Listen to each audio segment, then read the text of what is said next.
In the world of Instagram, Snapchat, and everything else in between, it seems like everyone has become a photographer. So, if we can make all our images look cool and retro so quickly, is analog photography still important? Well, here's why.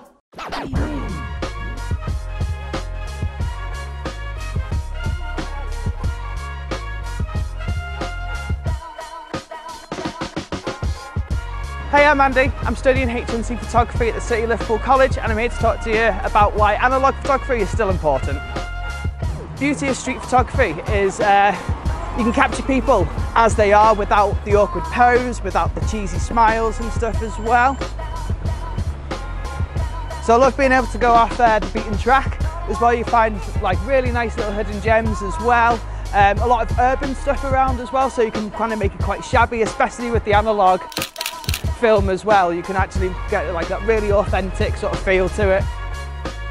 I like the look of this guy, so what I'm going to do is I'm going to take a little portrait. It'll be like a nice faceless portrait where he's looking away as well, so I'm just going to line it up, and I like having all the urban things behind it as well. Line up, make sure I get everything in focus as well. I'm going to change a bit, so like that. Take one. So I like the look of the wall as well, so I'm going to go and take a couple of photos of the graffiti on the wall. What I'm going to do, I'm going to go as close as I can to it to be able to try and get that perspective as well.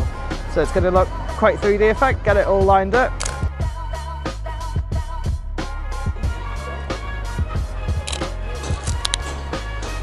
So I really love the way that they were talking and like the composition of them being in between. It really creates quite an interesting image rather than just doing a face portrait. It's nice to get people from behind as well to see a different perspective.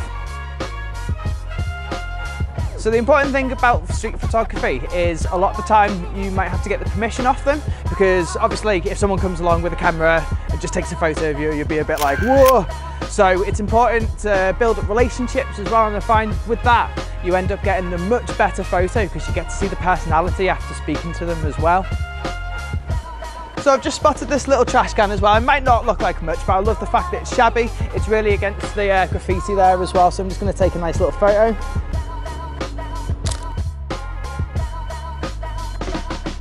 So back at the college, I've got our pictures and I'm just going to go show you how to develop them.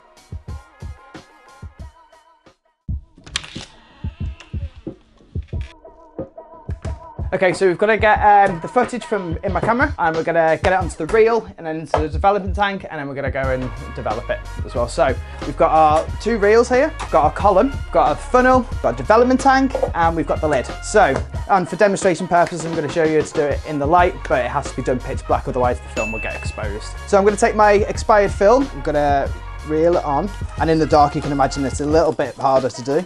Then once that is on firmly like that, you want to take your column, put it into the development tank, put your reel down, so push that in, and then put the one that you have, the undeveloped film, and take your funnel, put it on and twist it, and then pop the lid on.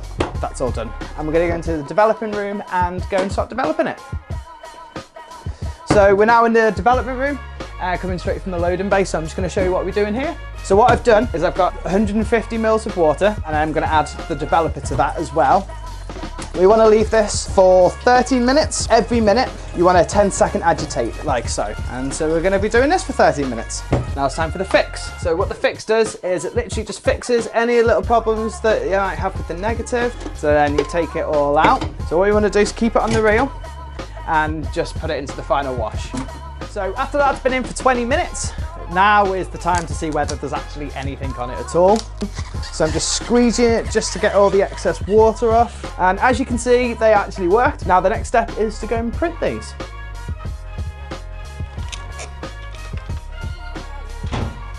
So this is the darkroom. This is the exciting stuff where we get to print everything as well, and we get to see how everything's turned out.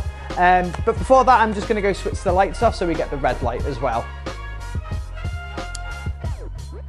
So now we've switched the lights off, we've got the red light on. The next step, what we're going to do, get the negative carrier, pop it in, and then you pop it in this section. What I'm going to do now is I'm going to test it, remove the red light, 2 seconds, and then another 2 seconds, and then all together. So now we know how long to expose this for, and so I'm going to do it for 4 seconds now. Make sure the safety light is off, and then press the magic button. And once that's done, going to take that and get straight back into the developer room and see what comes out.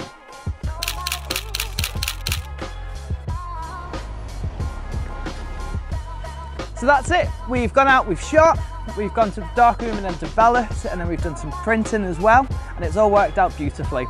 So in a digital age where everything has to be so fast, you know, you've got phones to compete with, everything just gets uploaded onto Instagram and social media so quickly. This is the most authentic way to get the whole process of it as well. You go out, you shoot, you line up the shots a lot more carefully than you do on digital. And the threat of it not actually working makes you drive so much more to actually making it work as well. It's like the way that vinyls are, how that became popular again. Like, you miss the feel, it's the nostalgia to it. You know, you love having the scratching on the needle. It's the same with this, it's the click. It's being able to like get these really authentic images, like, because I've shot in black and white, so you can take a photo of anything and it'll be beautiful as well, because it will just have that really authentic touch to it. And that's why analog's really important and film isn't dead. So that's it. That's why analog photography is still important. You can get information like this and a whole lot more by visiting the City of Liverpool College. See the links below to discover endless possibilities. Bye.